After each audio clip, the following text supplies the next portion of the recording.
Nicole Berrie from Bonberi Mart, and I'm really excited to take part in QuickBooks Ask the Expert series, where I'm going to be talking about how small business owners can adapt brick and mortar to an ever-changing landscape.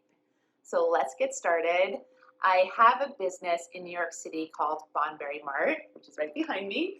It's a grab-and-go convenience store that sells plant-based retail, grab-and-go salads, coffee, all of the great things that I personally like to eat and drink. In many ways, some people might think we were absolutely nuts to open a new store during a time when many stores, specifically food-oriented restaurants, cafes, were closing in New York City due to the restrictions and also kind of like a mass exodus out of the city. And on my gut to open. So one of the first tips that I want to talk about is following your intuition. And it's really important to take into note and take inventory of what's happening.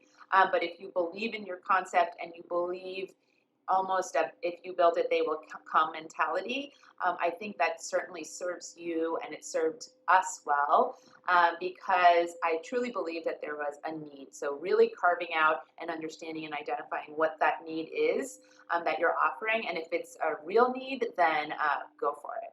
Here, the store is not much bigger than what you see. There's a couple more square feet, but it's essentially 400 square feet, almost a quarter of what our last location was.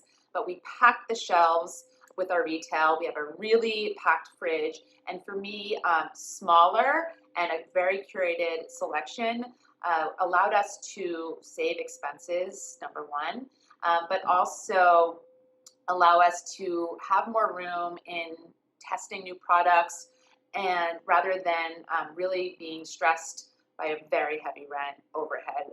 So that was number one. One of the things that we shifted our location to a smaller location. Number two is that we moved our location. So as I said, we were in a space that was high traffic, and high traffic in New York City means bigger rents. And so we took a risk by moving into a kind of neighborhood area where there's less foot traffic, but it's a very quaint street. It's a nice block with cafes, apartments, very residential, so very different than the location that we were at. And so it was really a question, are our customers going to follow us? And again, going back to the if you build it, they will come mentality, I believe that I still believe that if you build a strong brand and a strong following, and we'll get to how we do that later, if you build a brand and following, they will seek you out. And I believe that we are a destination, so no matter where we go to an extent, we hope that our customer will follow. And some people believe that they need to be at the hottest street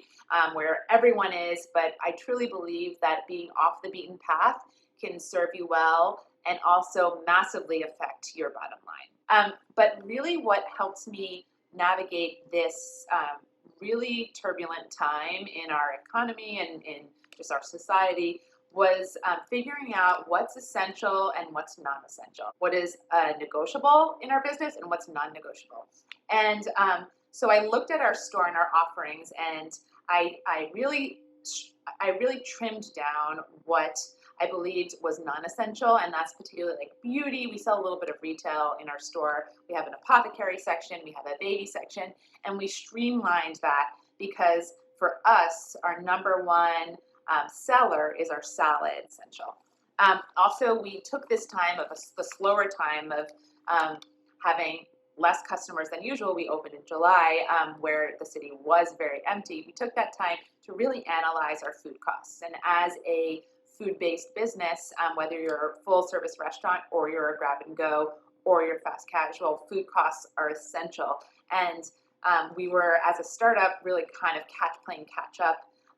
In the first 2 years of our business, we were just trying to put the salads out there. People were loving it, but we weren't actually costing out each salad. So we took the time and really analyzed, weighed every single ounce of every lettuce leaf, every seed, every fruit, every oil, and we figured out exactly how much each bowl cost us so that we could properly cost it and price it out for the consumer. And that really helped us streamline our business and cut the fluff.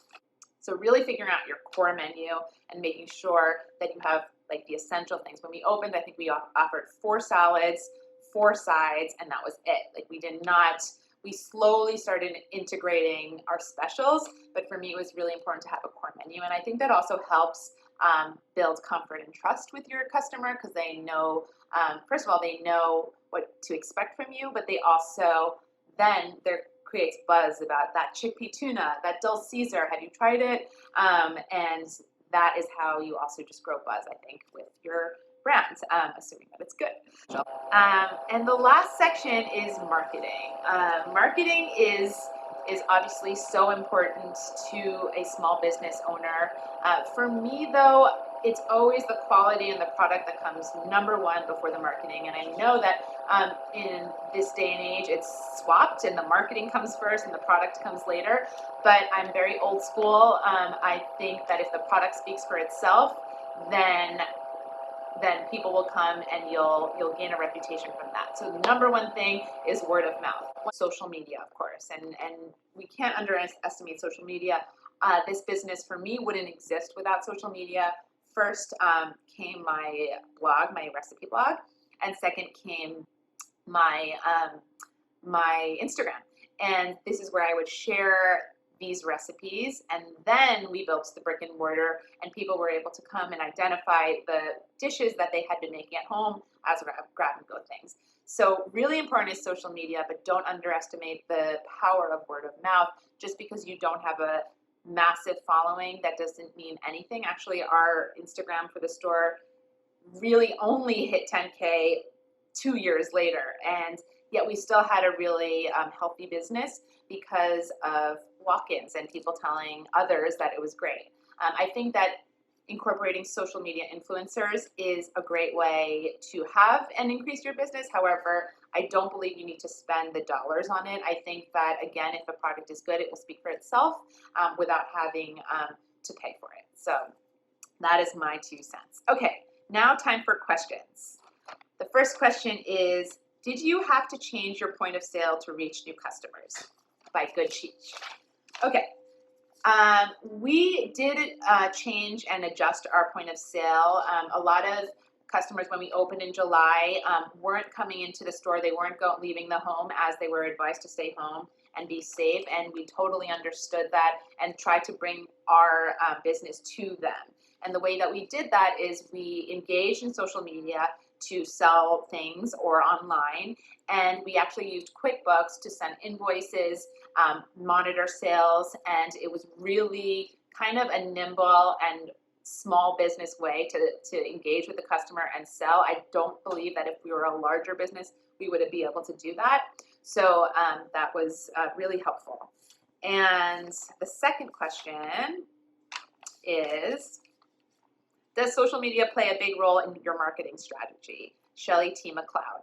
And so just to say, I'll kind of go back to what I was saying. Yes, social media is super important. We actually post our menu every day on stories, and this is the way we communicate with our customer. I believe that our customer is, where is your customer, right? That's the ultimate question.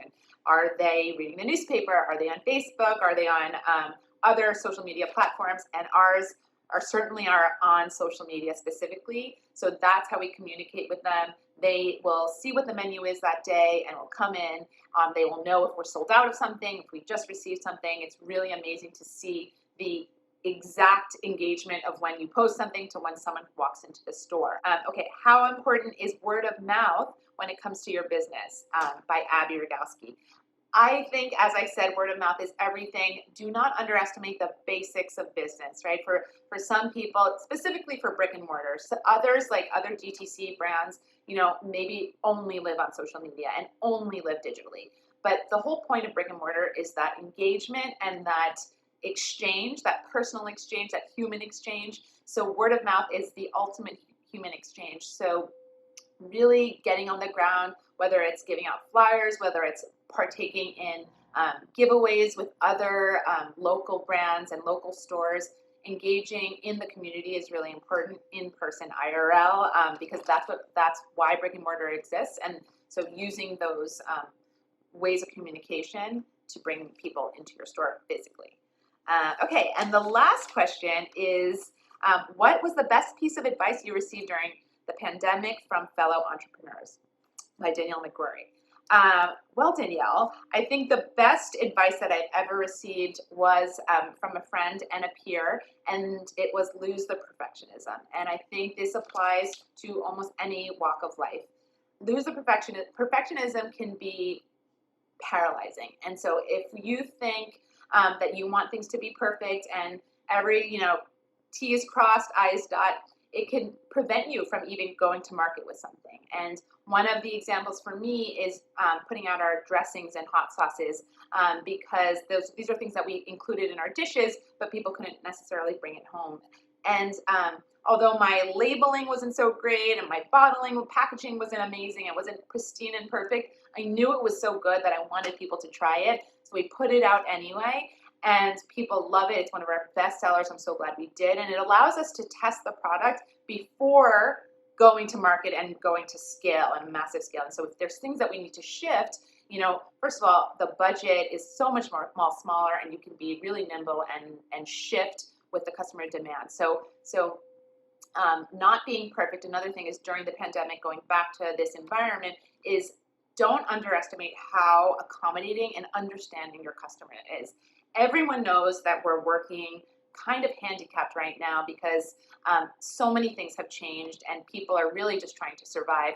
So the kind of patience and understanding from the customers that we've received from the get-go from reopening has been so encouraging and helpful, and also gives you courage to try things more. So it's okay if it's not perfect. So lose the perfectionism will be my number one tip that I receive.